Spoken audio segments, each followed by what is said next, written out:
Inilah kisah seorang pria yang mendapat azab hingga tampak seperti orang gila saat menjalankan ibadah umroh di Mekah. Sebut saja namanya Pak Budi.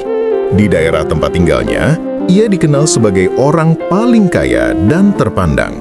Meski hidup berkecukupan, Pak Budi tidak pernah bersikap sombong.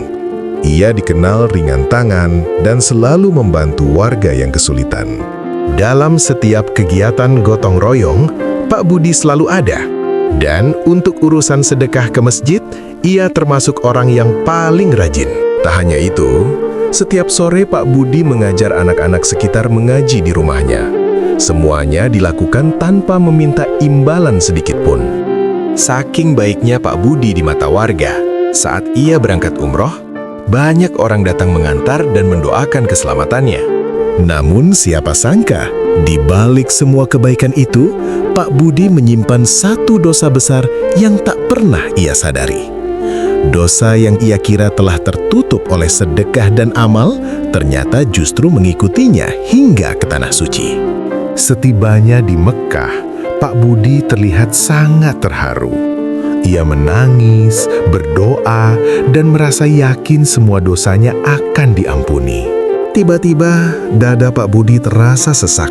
Kepalanya sakit luar biasa. Tak lama kemudian, ia berteriak-teriak histeris seperti orang gila. Istri Pak Budi hanya mampu menangis histeris. Jemaah lain pun terdiam, menonton dengan wajah keheranan.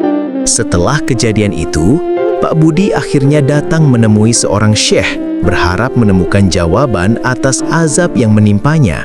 Syekh itu menyuruh Pak Budi untuk mengingat kembali dosa apa yang pernah ia lakukan, lalu memperbaikinya sebelum semuanya terlambat.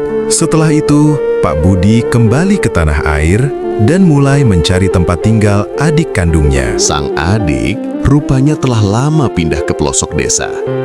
Tapi Pak Budi tidak menyerah karena ia tahu dosa itu harus dituntaskan. Akhirnya, Pak Budi tiba di rumah adiknya yang kini hidup dalam kondisi memprihatinkan.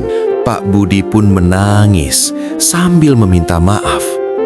Ia mengakui bahwa dulu telah membohongi adiknya dengan mengatakan harta warisan telah habis untuk biaya pengobatan dan kematian ibu. Pak Budi pun mengembalikan hak adiknya karena ia sadar hidup yang dibangun di atas kezaliman hanya akan mengundang murka Allah.